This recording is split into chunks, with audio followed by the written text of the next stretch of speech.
New chapter heading डालो dice या हिंदी में पासा। ठीक है,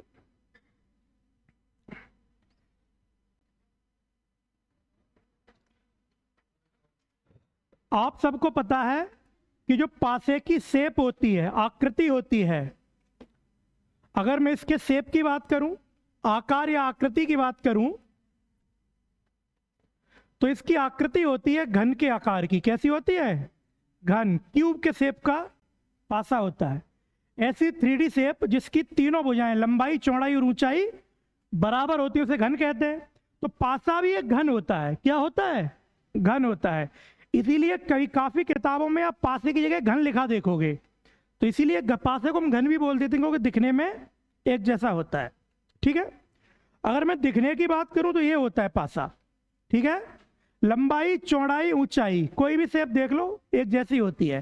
ठीक है, अगर इसी ज्योमेट्री को मैं और ब्रीफ करूं थोड़ा, तो आप पाओगे कि इसमें जो सतह होती हैं, क्या होती है? सतह, या इसकी जो सरफेस होती है वो 6 होती हैं। इन्हें सरफेस बोलते हैं इस शेप को। तो 1 2 3 4 5 और पीछे 6 सरफेस होती हैं। मैं इसके कॉर्नर की बात करूं, कोने की बात करूं, तो क्यूब में 8 कोने होते हैं। और अगर मैं इसके साइड्स की बात करूं, किसकी बात? साइड्स या भुजाओं की बात करूं, तो इसमें 12 भुजाएं होती हैं। कितनी होती हैं? 12 भुजाएं होती हैं। आप थोड़ी देर के लिए इस कमरे को, है ये क्यूबॉइड है, घनाभ है, लेकिन अगर इसकी मैं लंबाई कम कर दूं तो क्यूब बन जाएगा। इमेजिन कर सकते हो। ठीक है, भुजाएं गिनो, सतह गिनो सबसे पहले। 1 2 3 4 5, सामने वाली 6। तो ये तो 6 हो गई इसकी सतह। ठीक है, कोने गिनो, 1 2 3 4, ऐसे 4 कोने पीछे। तो टोटल कोने कितने हो गए? 8। भुजाएं गिनो, भुजाएं होती हैं साइड जो जोड़ती हैं एक सतह को दूसरी सतह से। ठीक है ना?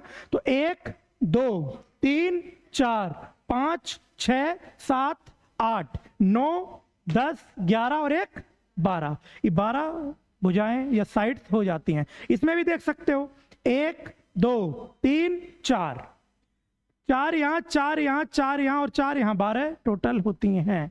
ठीक है ना? कितनी भुजाएं होती हैं? 12। ये तो इसकी आकृति की बात हो गई। बात आती है कि इसकी जो सतह है, अब हमें ना कोनों से ज्यादा मतलब, ना हमें ज्यादा भुजाओं से मतलब। मेरा मेन कॉन्सेप्ट डिपेंड करेगा इसकी सतहों पर, सरफेस इस पर डिपेंड करेगा। तो इनकी सरफेस को हम ब्रीफ में समझते हैं। ठीक है, चलो ध्यान दो। तो पासे की अगर मैं 3D शेप ड्रॉ करूं यहां पर, तो वो कुछ इस प्रकार से दिखाई देता है। समझते हुए चलो सारे लोग, इस प्रकार से पासा कुछ दिखाई देता है। ठीक है, अगर मैं इसको बोर्ड पर ड्रॉ करूं। ठीक है, समझो। अब मैंने बताया था इसमें कुल सतह कितनी होती हैं? 6 होती हैं। अभी अभी आपको गिन के दिखाया। बात आती है कौन कौन सी, उनके नाम क्या हैं, उन सतहों के नाम क्या है? ध्यान दो इधर। तो ये जो सतह होती है यहां पर ऊपर, टॉप सतह जो होती है, वो पासे में ये होती है। अगर आप इससे इसे रिलेट करो, इस ज्योमेट्री से इसे रिलेट करो, तो आप देखोगे ऊपरी सतह है पासे की सबसे ऊपर, इसमें ये होती है। ठीक है, तो इसे क्या बोलते हैं? ऊपरी सतह। क्या बोलते हैं? ऊपरी सतह, टॉप सरफेस। ठीक है, अगर ये और ये आपको सामने नजर आ रही है बिल्कुल, तो ये हो गई सामने वाली सतह। कौन सी हो गई? तो पासे में ये होती है सामने वाली सतह जो बिल्कुल सामने दिखती है। ये कौन सी हो गई? सामने वाली सतह। इसे बोल देते हैं फ्रंट सरफेस। क्या बोल देते हैं? Front surface. ठीक है, अब इधर आ जाओ, ये वाली सतह। तो जब आप इसे देखोगे तो किस ओर नजर आ रही है? दाईं ओर, राइट साइड नजर आ रही है। तो ये होती है दाईं सतह। कौन सी? दाईं। पासे में इसे बोल देते हैं दाईं सतह। आप इससे रिलेट करो तो ये हो जाएगी दाईं सतह, राइट सरफेस। 3 सतह हो गई। अब आ जाओ अगली 3 पे। तो ये ऊपरी सतह थी, टॉप थी। ये कौन सी हो जाएगी? निचली सतह, या बॉटम या डाउन सरफेस। निचली सतह, बॉटम या डाउन सरफेस। अब एक चीज बताओ, यहां तो मैं पकड़े हूं ज्योमेट्री 3D शेप में, तो बता पा रहा हूं नीचे हाथ के ये डाउन सरफेस है, इसमें कैसे करोगे? तो इसमें इससे इमेजिन करो इस चीज को, क्या डाउन सरफेस इसके नीचे नहीं रही होगी बोर्ड के अंदर, है ना? तो हम यहां लिख देते हैं इसे निचली सतह। क्या लिख देते हैं? निचली सतह, डाउन सरफेस। समझ गए? नीचे होगी इसके अंदर, ये रही। ठीक है, चलो आगे आ जाओ, 4 हो गई। अब ये मेरी कौन सी थी? सामने वाली सतह, फ्रंट सरफेस। तो ये मेरी कौन सी हो जाएगी? Back surface. पीछे जब आएगी तो ये कौन सी होगी? बैक। तो बैक कहाँ है? इधर पीछे है। इसमें कैसे दिखाओगे? तो इसमें कहोगे आप यहां होगी, इसके पीछे होगी या नहीं होगी? तो इसे बोल देते हैं पिछली सरफेस। क्या बोल देते हैं? पिछली सरफेस या बैक सरफेस। समझ गए? अब एक चीज बताओ, मैंने बैक सरफेस को इधर से देखा, तुम्हें इधर नजर आई, तुमने यहां लिख दिया। कुछ लड़के बैक सरफेस को ऊपर से देखेंगे तो उन्हें यहां नजर आएगी, पीछे की साइड, नीचे की साइड नजर आएगी। तो किसी किसी किताबों में जो बैक सरफेस होती है, यहां ना लिख के वो यहां लिख देता है। कहां रही होगी? नीचे रही होगी। अगर टॉप व्यू से आप देखोगे तो आपको यहां नीचे नजर आएगी पिछली सरफेस। तो किसी किसी किताब में पिछली सरफेस यहां नजर लिखी होती है। तो आप कंफ्यूज मत होना कि मैंने तो आपको यहां बताई पिछली सरफेस, किताब वाला यहां दे रहा है। मैंने देखा है काफी किताबों में यहां दिखाते हैं बैक को, हम दिखा रहे हैं बैक को यहां। बात एक ही है। आप बैक को अगर इधर से देखोगे तो आपको बैक इधर नजर आएगी, आप बैक को अगर ऊपर से देखोगे तो आप बैक इधर नजर आएगी। तो किताब वाला हो सकता है ऊपर से ड्रॉ कर देता हो। समझ गए? अब बची एक सरफेस, ये कौन सी थी? दाईं, राइट। तो ये कौन सी होगी? बाईं। अपने हाथ से देखो बायां पक्ष मिल रहा है नहीं मिल रहा है? अब दायां मैंने इधर तो दिखा दिया, बायां इधर होगा, तो इसमें कैसे दिखाओगे? तो आप कहोगे बायां इधर रहा होगा या नहीं? ये देखो, तो इधर हो जाएगी बाईं सरफेस, लेफ्ट सरफेस। ठीक है यहां तक? तो ये पासे की जो 6 सरफेस थी, इनके नाम क्लियर हो गए आपको? किस सरफेस को क्या बोलते हैं आप समझ गए? ठीक है, तो ये थी इसकी 6 सरफेस पासे की, उनके नाम मैंने बता दिया आपको। ठीक है, अब एक चीज बताओ मुझे, आप एक चीज नजर करोगे कि आपको पासे की 3 सतह तो पासे के भीतर लिखी हुई नजर आ रही है ना? और 3 सतह पासे के बाहर लिखी हुई नजर आ रही हैं। ऐसा हो रहा है या नहीं है? वास्तव में तो 6 की 6 सतह एक जैसी होती हैं पासे के रिस्पेक्ट में, सारी पासे की सतह कोई सी भी आप देख लो। लेकिन जब मैं 2D में ड्रॉ कर रहा हूं बोर्ड पे, तो आपको ऐसा प्रतीत हो रहा है कि 3 तो मैंने पासे के ऊपर लिख दी, 3 बाहर लिख दी। ऐसा लग रहा है नहीं लग रहा है? बिल्कुल, इस प्रॉपर्टी पे। ठीक है यहां तक? चलो अब ध्यान दो आगे। अब एक कॉन्सेप्ट बनता है इस पासे में विपरीत सतह का। किसका? विपरीत सतह का, अपोजिट सरफेस। कि पासे में विपरीत सतह क्या होती हैं और किसे हम विपरीत सतह बोलते हैं, समझो इस चीज को। तो देखो, विपरीत का मतलब उल्टा, या इसी का अन्य नाम दे सकता है सामने वाली सतह। क्या बोल सकता है? सामने वाली सतह। ठीक है ना? या इसी का एक नाम और होता है दूर वाली सतह। क्या होता है? दूर वाली सतह। अभी बताऊंगा इनके नाम क्यों दिए गए हैं। ठीक है ना? इसे दूर वाली सतह क्यों बोलते हैं, इसी को सामने वाली सतह क्यों बोलते हैं, इसी को विपरीत सतह क्यों बोलते हैं। ठीक है ना? चलो ध्यान दो, बात आती है पासे में विपरीत सतह किसे कहते हैं। ठीक है ना? विपरीत का ही नाम होता है सामने वाली सतह, और सामने वाली सतह को ही बोलते हैं दूर वाली सतह। समझो ऐसा क्यों कहा गया है। ठीक है ना? जैसे ये पासा है आपके सामने, ठीक है, मैं बात करूं ऊपरी सतह की, तो आपको पता है विपरीत सतह बिल्कुल उल्टी होती है। तो अगर ऊपरी सतह है, इसकी विपरीत पूछूं तो निचली सतह होगी, है ना? ऊपरी सतह की अगर मैं उल्टी पूछूं तो निचली सतह होगी, है ना? ऊपरी सतह की निचली सतह विपरीत होगी। भाई ये ऊपर तो ये नीचे, अपोजिट हो गई। इसे सामने वाली सतह क्यों बोला, इसे समझो। एक चीज बताओ, मैं पूछूं कि इसके सामने कौन सी सतह है, तो आप क्या कहोगे? इसके सामने यही तो है ना? और तो कोई सामने, और तो सब बगल में आ रही है। देखो, कोई सामने आ रही है क्या इसके? नहीं, एक ही आ रही है। इसीलिए विपरीत को सामने भी बोल सकते हैं। इसलिए आपने एक वर्ड देखा होगा, आमने सामने। हमेशा विपरीत को बोलते हैं नहीं बोलते हैं? इसीलिए इसके विपरीत कौन सी होगी, नीचे, इसीलिए सामने वाली सतह बोल देते हैं। बात आती है दूर वाली सतह क्यों बोला जाता है विपरीत को, वो समझो। मैं ऊपरी सतह की बात करूं, ठीक है, इससे आप चलना शुरू करो, चलोगे जस्ट बगल में ये मिल गई, जस्ट बगल में ये मिल गई, इधर चलोगे तो जस्ट बगल में पिछली मिल गई, जस्ट बगल में ये मिल गई बाईं सतह। सबसे दूर चलने पर कौन सी सतह मिल रही है, निचली। तो और निचली ही कैसी होती है, विपरीत, इसीलिए विपरीत को हम क्या बोल देते हैं, दूर वाली सतह। विपरीत सतह कैसी सतह पासे में होती है, सबसे दूर होती है। देखो एक गैप का गैप मिलके हो रही है, नहीं, बाकी सतह तुरंत मिल जा रही, किधर भी चल लो आप, केवल विपरीत सतह ही है जो एक सतह का स्टेप का गैप करके मुझे मिल पा रही है। इसलिए इसे क्या बोल सकते हैं हम, दूर या दूरस्थ सतह बोली जाती है। काफी जगह आपको मिलेगी कि दूरस्थ सतह पे ए अंक लिखा हुआ है, तो मैं कंफ्यूज मत होना, दूरस्थ क्या होती है, विपरीत को ही बोलते हैं। बात आती है किसकी विपरीत कौन सी होती है, उस पर बात करते हैं हम।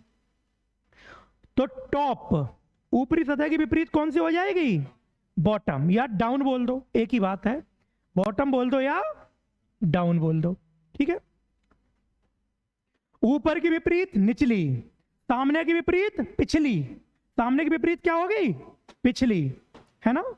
तो फ्रंट की विपरीत बैक, मैं यहां केवल इंग्लिश में लिख रहा हूं, समझ लेना, ठीक है। सामने की पिछली, और राइट की विपरीत लेफ्ट, दाईं की विपरीत बाईं सतह होती है, ठीक है। अब बात आती है अगर ऊपर की विपरीत निचली है तो क्या निचली की विपरीत ऊपर नहीं होगी, होगी। अपोजिट के केस में 22 वर्षा केस लगता है, कैसा लगता है, 22 वर्षा। 22 वर्षा का मतलब होता है अगर ऐसा है तो ऐसा भी होगा, है ना।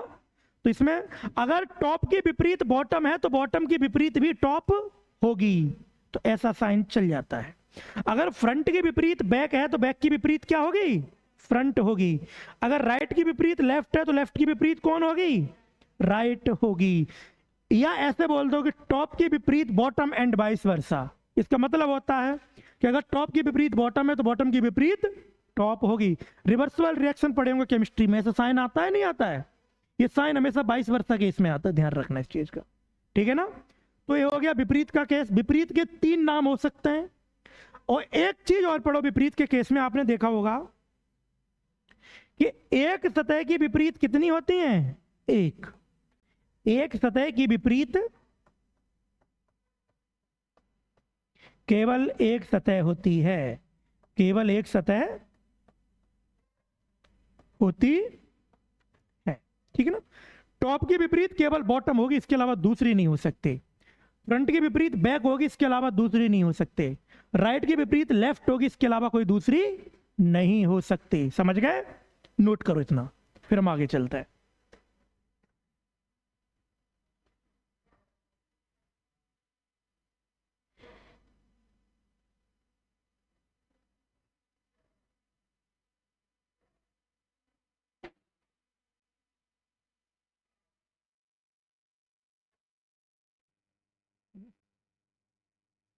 चलो अगली हेडिंग डालो। तो आपने विपरीत सतह पढ़ी क्या होती हैं, अगला डालो संलग्न सतह किसे बोलते हैं। संलग्न बोल दो, या इसी का एक अन्य नाम होता है आसन्न, वो बोल दो। और इसे अगर सरल भाषा में समझा जाए तो पड़ोस या बगल वाली सतह बोल दो, है ना, कुछ भी बोल दो, एक ही बात है।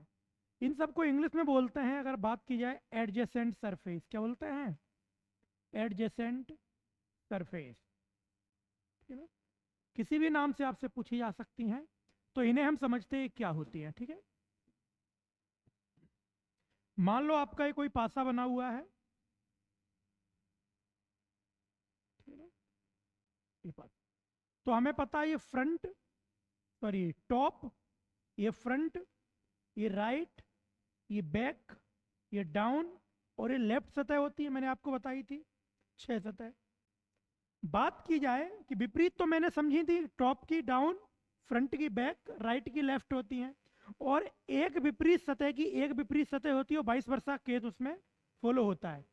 लेकिन मैं अगर संलग्न सतहों की बातें करूं तो क्या होगा, तो ध्यान दो, अगर मैं टॉप सतह को पिक करूं, बोलूं टॉप की संलग्न बताओ, किसकी संलग्न बताओ, टॉप की, या ऊपरी सतह की संलग्न सतह बताओ कौन कौन सी होती हैं, है ना। ऊपरी सतह की संलग्न सतह बताओ क्या क्या होती हैं, ठीक है ना। तो समझो आप सारे लोग, जैसे मान लो ये पासा है आपका, ये ऊपरी सतह है, तो इसके बगल में चलना शुरू करो, तो आप सामने चलोगे तो ये सतह मिलेगी, इस साइड में बगल में चलोगे तो ये सतह मिलेगी, इस साइड चलोगे तो ये सतह मिलेगी, और पीछे की साइड चलोगे तो ये सतह मिलेगी। यानी कि एक सतह से चारों तरफ चलने पर एक एक सतह मुझे मिलती है। तो ये चारों सतह इसकी संलग्न सतह कहलाती हैं, पास वाली या पड़ोस वाली सतह कहलाती हैं। भाई मेरा पड़ोसी तो चारों तरफ होगा, ठीक है ना, तो इसके चारों तरफ पड़ोसी होते हैं, इसलिए इसकी कितनी संलग्न सतह होती हैं, 4 संलग्न सतह होती हैं। अब तो निकालते कैसे समझो। टॉप की निकालोगे आप, तो टॉप से एक साइड इस साइड चलो, तो कौन सी मिलेगी आपको, राइट या दाई सतह मिलेगी। फिर एक साइड इधर चलोगे तो आपको लेफ्ट सतह मिलेगी। फिर एक बार टॉप से पीछे आओगे तो आपको पिछली या बैक सतह मिलेगी, और एक बार टॉप से नीचे की साइड आओगे तो आपको फ्रंट या सामने वाली सतह मिलेगी। तो कितनी सतह मिलती हैं टोटल, 4 सतह मिलती हैं। समझ गए, ये होता है इनका निकालने का तरीका। अब मैं बात करूं कि राइट की बताइए, तो राइट की देख लो क्या होगी, है ना। दाई सतह की संलग्न सतह या आसन्न सतह कौन कौन सी होंगी, उन्हें समझ लो आप लोग। तो देखो, एक बार सामने चलोगे तो फ्रंट, इधर चलोगे तो बैक, फ्रंट बैक, नीचे आओगे तो डाउन, सॉरी राइट की निकालनी है, इधर आओगे तो डाउन और इधर आओगे तो टॉप, डाउन और टॉप। ये कितनी सतह हो गई, 4 सतह इसकी आसन्न हो गई।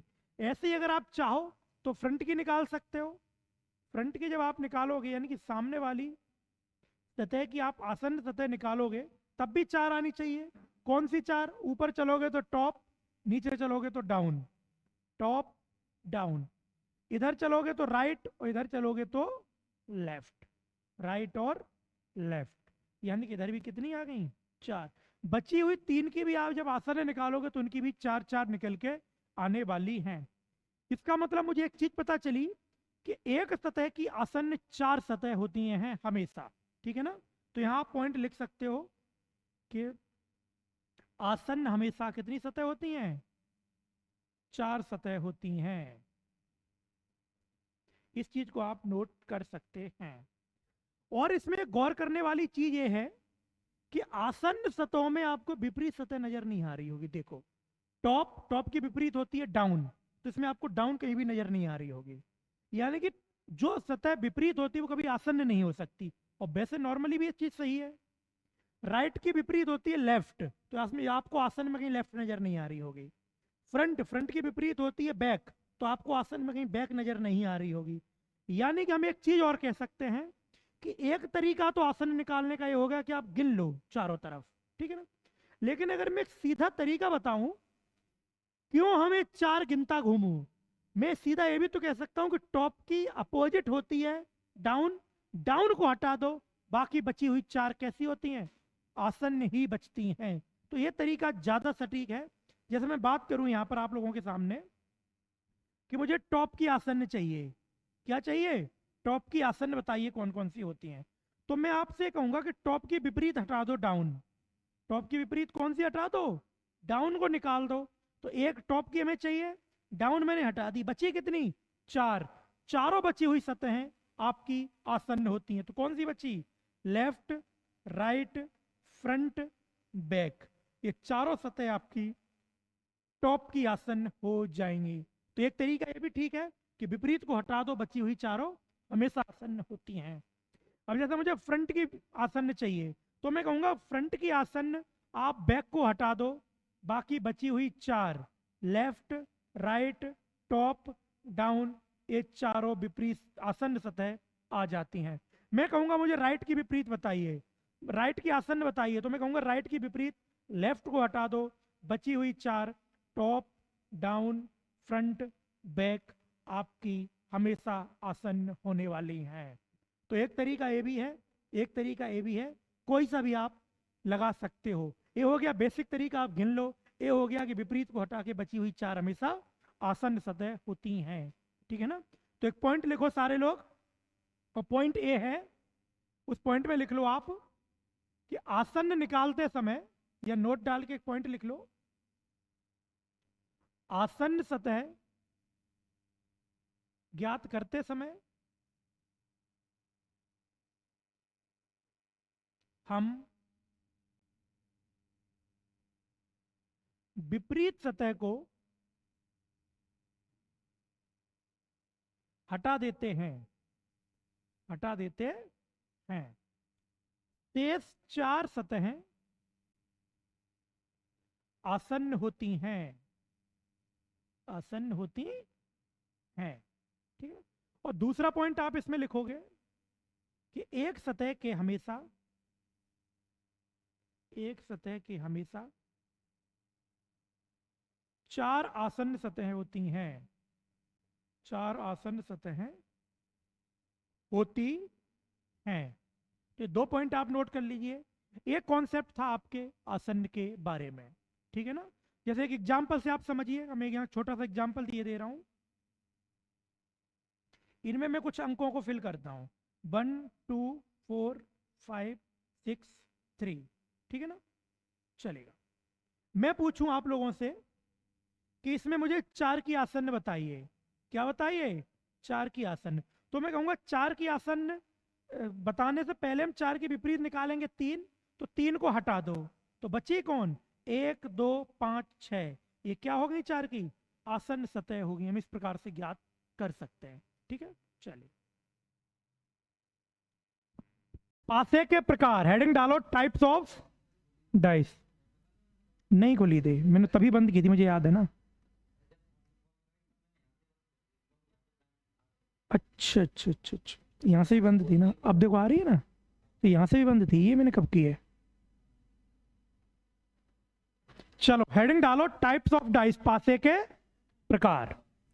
अब देखो, पासा होता है 2 प्रकार का। कितने प्रकार का होता है? 2 प्रकार का होता है। समझो कैसा। पहला होता है मानक पासा। कैसा? और इसी का अन्य नाम हो जाता है सार्वभौमिक। क्या हो जाता है? सार्वभौमिक पासा, ठीक है ना। इंग्लिश में इसे बोल देते हैं स्टैंडर्ड या यूनिवर्सल डाइस, ठीक है।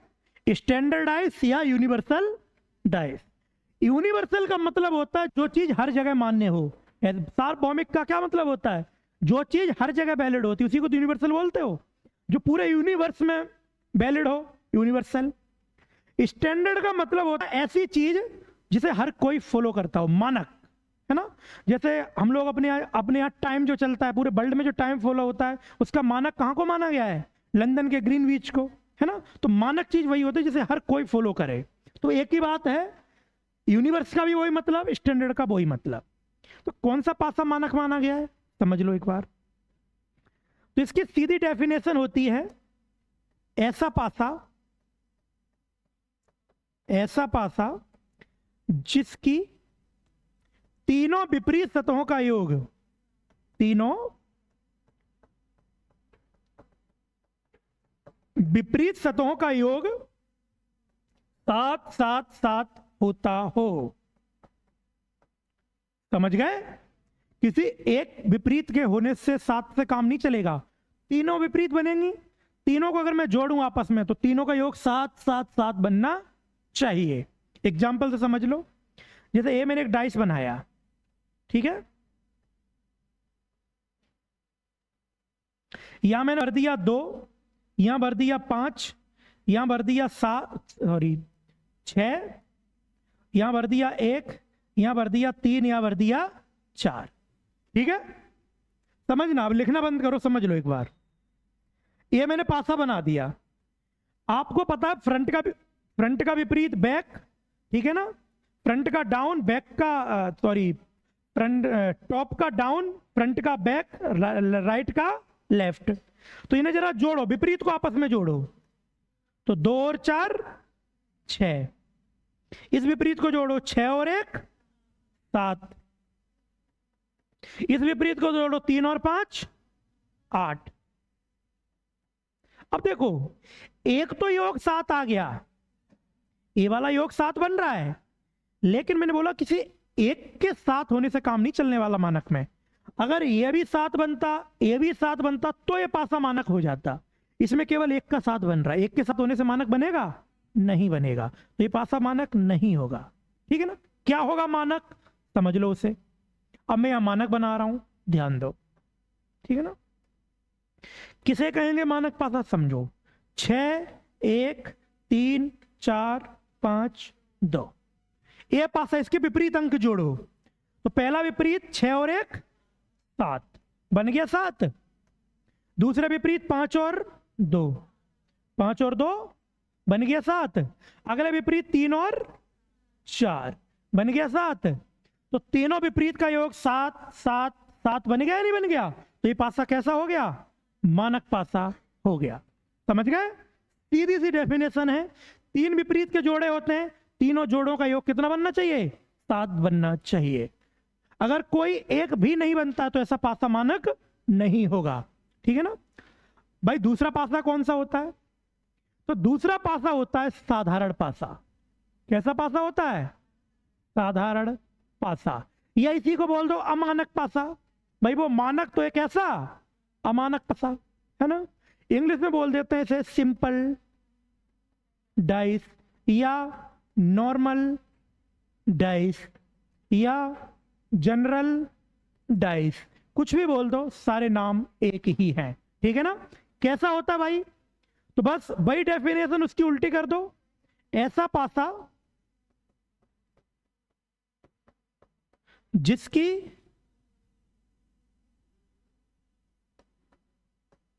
किसी भी एक या सभी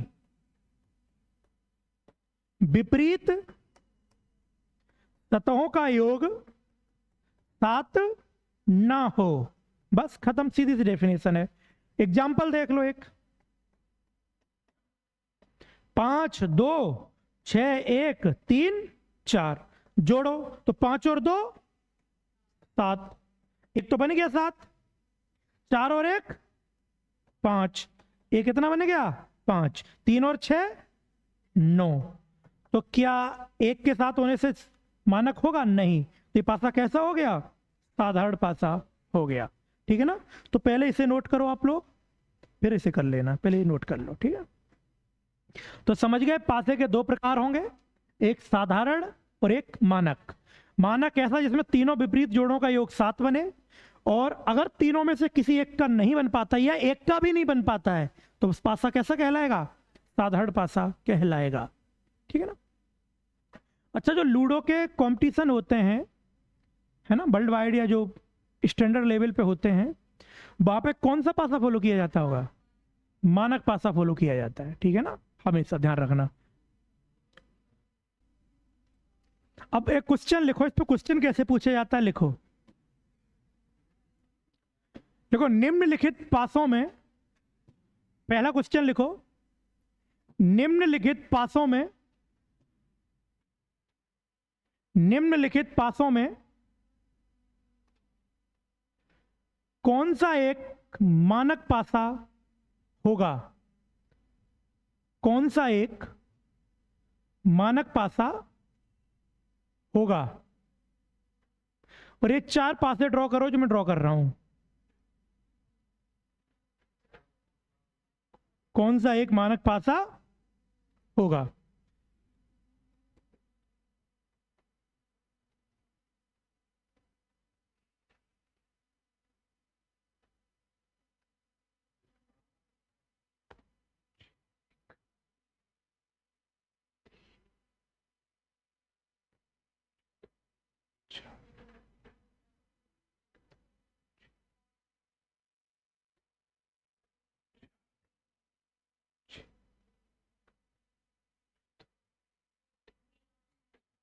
ये 4 पासे मैंने बनाए हैं, पूछा गया इनमें से कौन सा एक मानक पासा होगा। ठीक है ना? तो क्या डेफिनेशन थी मानक पासे की? तीनों विपरीत जोड़ों का योग कितना बनना चाहिए? 7। इसमें चेक करो, 3 और 4 7, 5 और 1 तो ये नहीं होगा, 2 और 1 3 नहीं होगा, 6 और 1 7 ठीक है, 5 और 4 तो ये नहीं होगा। और जब 3 नहीं है तो चौथा होना चाहिए। चेक करो, 3 और 4 7, 5 और 2 7, 1 और 6, तीनों जोड़ों का योग 7 बन गया, तो ये कैसा हो जाएगा? मानक पासा हो जाएगा। ठीक है ना? करो नोटिस। अगला क्वेश्चन नोट करो, सेम लैंग्वेज है, लिखो अगला क्वेश्चन।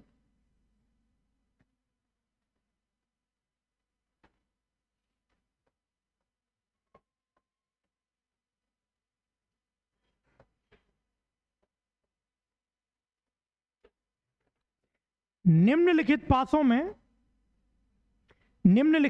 में कौन सा एक पासा मानक हो सकता है? मानक हो सकता है, होगा नहीं, हो सकता है, पॉसिबिलिटी है मानक होने की। ठीक है ना?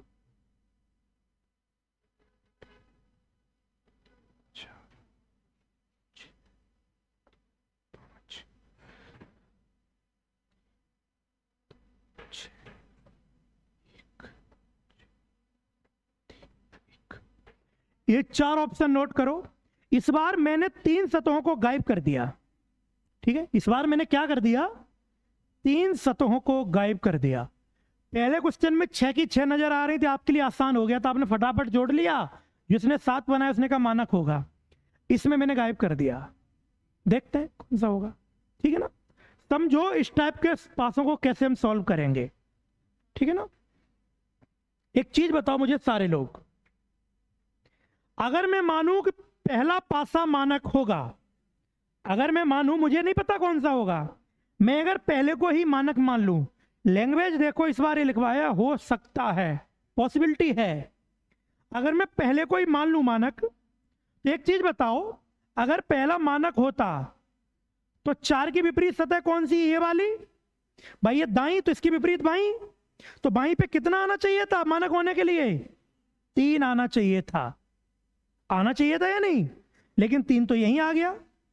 और पासे की प्रत्येक सतह पर लिखा हुआ अंक हमेशा अलग होता है, कभी पासे की 2 सरफेस पे सेम अंक नहीं आ सकता। अगर 3 यहां है तो 3 क्या यहां आ सकता है कभी? और यहां 3 आ नहीं सकता कभी, तो 3 के अलावा कुछ आएगा। तो क्या 4 और वो अंक मिलकर कभी 7 बना पाएंगे? नहीं बना पाएंगे। तो ये पासा कभी भी मानक नहीं हो सकता। समझ गए? अगले पर आओ। अगर यहां 5 है तो 5 की विपरीत सतह पर क्या होना चाहिए मानक होने के लिए? 2। और 5 की विपरीत कौन सी होती है? ये वाली। तो यहां 2 आना चाहिए था, तो 5 और 2 7 बनता। फिर हम आगे और चेक करते, लेकिन 2 ऑलरेडी यहां है, तो क्या यहां कभी 2 आ सकता है? नहीं। और यहां 2 नहीं आ सकते, 2 के अलावा कुछ आएगा। तो क्या 5 और वो अंक मिलकर कभी 7 बना पाएंगे? नहीं। और एक भी अगर विपरीत 7 नहीं बना पा रहा है तो वो मानक नहीं हो सकता कभी भी। ठीक है? तीसरा छोड़ो, चौथे पर आओ पहले। अगर यहां 3 है तो 3 की विपरीत सतह कौन सी है? ये वाली है विपरीत। अगर ऊपर 3 है और हमें ये मानक पासा बनाना है, तो 3 की विपरीत पे क्या अंक आना जरूरी है? 4 आना जरूरी है। लेकिन 4 तो यहां आ गया, तो क्या यहां कभी 4 आ पाएगा? और यहां 4 नहीं आ पाएगा, तो जो भी अंक आएगा वो और ये मिलकर कभी 7 बना पाएंगे? नहीं बना पाएंगे। तो ये कभी मानक हो पाएगा? नहीं हो पाएगा। समझ गए? जब 3 मानक नहीं हो पाएंगे तो एक ही पासा है जो मानक हो सकता है। चेक करो क्या ये मानक हो सकता है। तो ध्यान देना सारे लोग, क्वेश्चन बहुत अच्छा है, फंसाता है, ध्यान रखना। क्या अंक भरे हुए हैं? 2, 3, 6। ठीक है? अब मुझे एक चीज बताओ सारे लोग, गायब कौन कौन से अंक है जो आपको नजर नहीं आ रहे हैं? आप कहोगे 1, 5 और 4, यही तो गायब है। बुक को एक यहां आएगा, एक यहां आएगा, एक यहां आएगा, ऐसा होगा। अगर मैं यहां 5 को रख दूं, अगर मैं यहां 1 को रख दूं और मैं यहां 4 को रख दूं, तो क्या ये पासा मानक नहीं हो गया? चेक करो, 2 और 5 7, 1 और 6 7, 3 और 4, तो क्या ये मानक पासा हो सकता है या नहीं हो सकता है? बात ये आती है कि आपने भाषा क्यों लिखवाई हो सकता है, आपने ये क्यों नहीं लिखवाया कि होगा, कंफर्म क्यों नहीं किया उसे, पॉसिबिलिटी क्यों रखी? पॉसिबिलिटी इसलिए रखी, समझो, पॉसिबिलिटी मैंने इस सवाल में क्यों रखी, मैं कंफर्म क्यों नहीं बोला, समझो क्यों नहीं बोला इस सवाल को। एक चीज बताओ, 3 अंक तो मुझे दिख रहे हैं, 2 6 3, इन्हें तो मैं बदल नहीं सकता। क्या इन्हें मैं कभी बदल पाऊंगा? नहीं। तो क्लियर लिखे हुए हैं, देखो गायब कौन कौन से हैं, 1 5 4, यही तो गायब हैं। तो क्या जरूरी है कि 5 इधर ही आएगा? क्या मैं 5 इधर नहीं रख सकता? बताओ, क्या जरूरी है कि ये 5 का अंक इधर ही आएगा, इधर नहीं आ सकता? भाई मुझे नजर नहीं आ रहे तो वो कहीं भी हो सकते हैं। अगर 5 यहां रख दूं, 6 यहां रख दूं, सॉरी 1 यहां रख दूं और 4 यहां रख दूं मैं, तो क्या ये पासा मानक होगा? नहीं होगा अभी मानक। ये कैसा हो गया? साधारण पासा हो गया। तो ये पासा मानक हो भी सकता है, मानक नहीं भी हो सकता है, दोनों पॉसिबिलिटी हैं इसमें। अगर ये बचे हुए अंक ऐसे रखे मिले तो ये मानक हो जाएगा, अगर बचे हुए अंक ऐसे कहीं रख दिए उसने तो ये साधारण हो जाएगा, मानक नहीं होगा। इसीलिए मैंने भाषा लिखवाई कि हो सकता है, होगा नहीं, हो सकता है। समझ गए? दोनों पॉसिबिलिटी हैं इसमें। ठीक है, चलो तो आज मैं यहीं तक रखता हूं लेक्चर को, इसके आगे कल शुरू करूंगा। ठीक है।